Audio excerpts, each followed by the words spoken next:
जय श्री राम, जय माँ काली। सभी सनातनियों को कोटि कोटि नमन। आज हम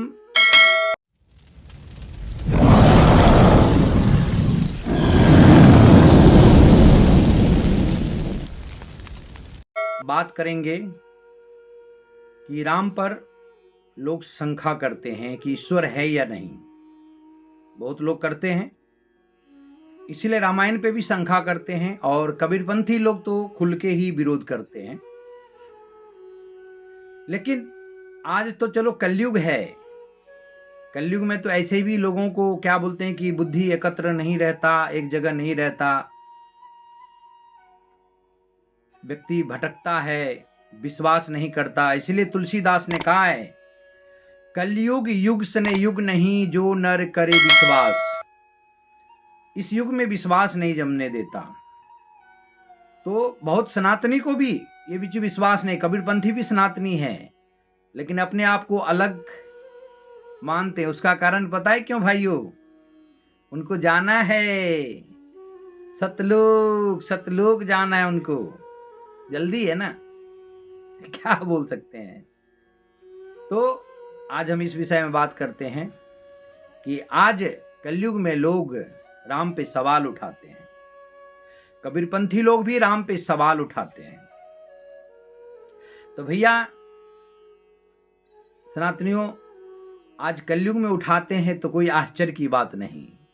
सतयुग में भी सवाल उठाया था।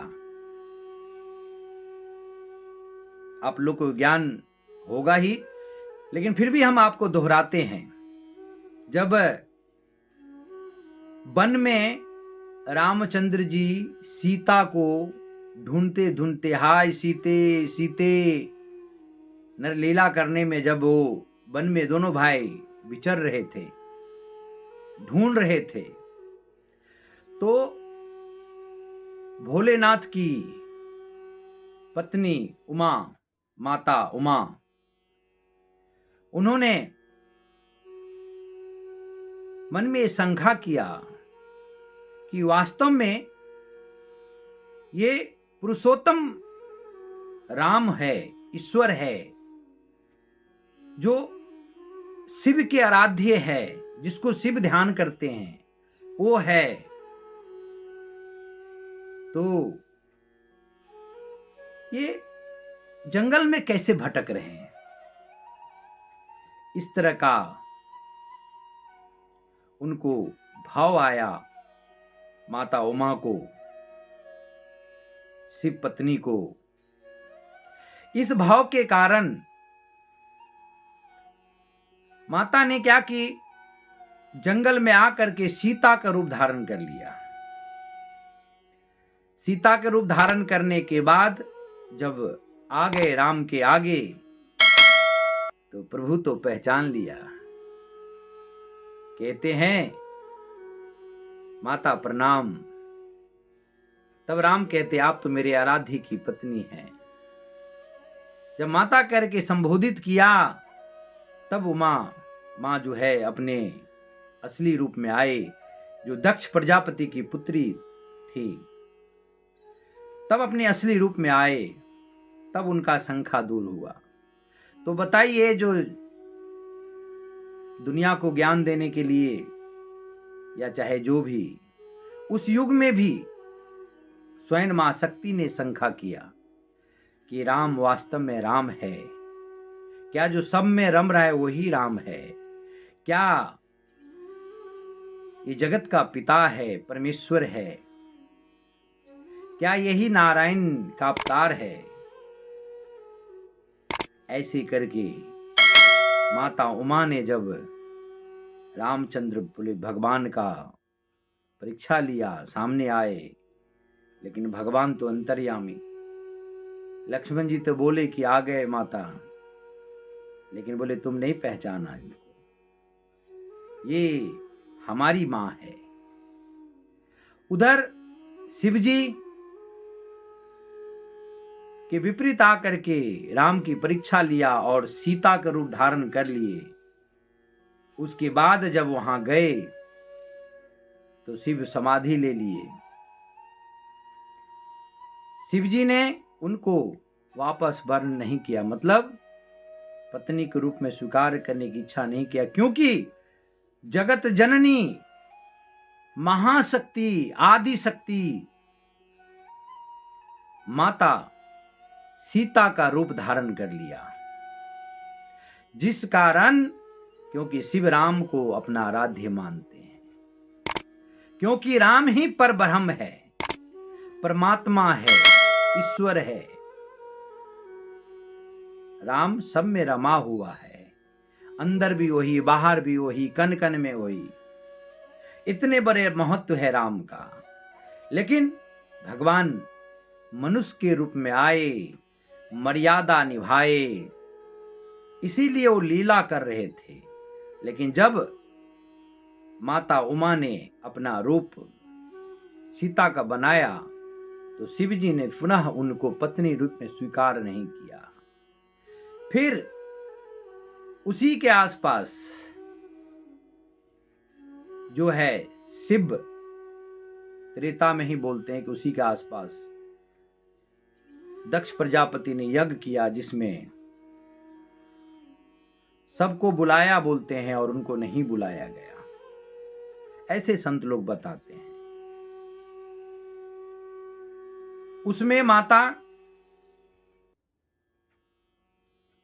पति के समाधि में रहने से उनको, मतलब उनके मना करने से चली गई कहां? यज्ञ में, जबकि शिव जी को निमंत्रण नहीं था। चली गई और वहां जाकर के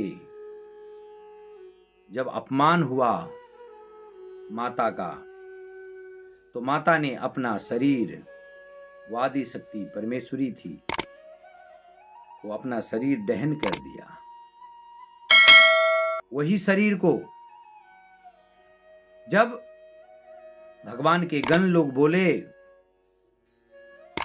तो उसी शरीर को भगवान शिव ने उठा लिए, जलते हुए को। फिर भगवान नारायण ने उनको सुदर्शन से खंड खंड कर दिया, और वही आदि शक्ति आज जो शक्ति पीठ है, 51 शक्ति पीठ, वो शक्ति पीठ बन गया। तो जगह जगह उसी माता का शरीर का अंग गिरा है, जो आज पूजा लोग करते हैं। अब ये तो ईश्वर ही जाने कि क्या इसमें वास्तव में माता आदि शक्ति की जगह जगह पूजा करवाना था, और जिसमें एक दो जगह तो ऐसे प्रचंड शक्ति है, ज्वाला माई, जहां पर हमेशा धरती से ज्योत निकलते हैं। बीरबल ने चाहा कि हम वहां पर फौज को भेज करके उनको बुताने की कोशिश किया, नदी का पानी का मुंह मोड़ दिया, फिर भी पानी पे ज्योत जलता रहा। और धानु भक्त की कथा में है, घोड़े के सिर काट दिया, बोले तुम्हारे मां में दम है तो बोलो सिर जोड़ दे। ओ माता की लीला, सिर भी जुड़ गया।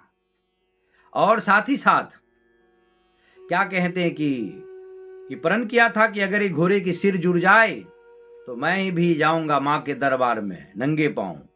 और बादशाह अकबर शायद था उस समय में, वो जाके गया और दर्शन करने गया सोने के छत्र लेके, और वो सोने की छत्र मां ने स्वीकार नहीं किया। ऐसे उनकी तेज लगी कि बगल में आके गिरा, वो लोखंड बन गया। आज भी वो छत है, मतलब छतरी आज भी है। और तब जाके धानु भक्त बोला कि महाराज आप श्रद्धा से पुकारिए, जगत जननी मां है, तब जाकर के ना आपको ये स्वीकार करेगा। जब घुटना टेक करके मां से माफी मांगा, तब उनके हाथ में फूल आया।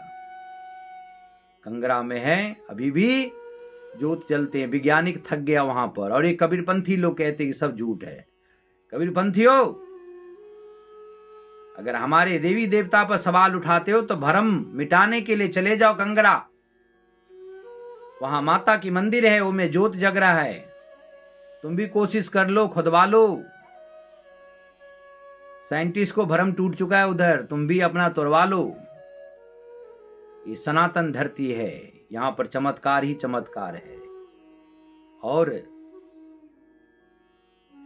भाइयों, कबीरपंथी भी मेरा वीडियो देखता है, इसीलिए मैं बात कहा। लेकिन एक बात बताइए, आज कोई राम पे सवाल उठाते, उस समय में भी टेस्ट लिया गया था, उसमें वजह ये थी कि भगवान भोलेनाथ तो जानते थे, लेकिन माता पार्वती को कुछ भ्रम हुआ कि अगर ये मनुष्य के तरह क्यों भटक रहे हैं, जो शंका हुआ।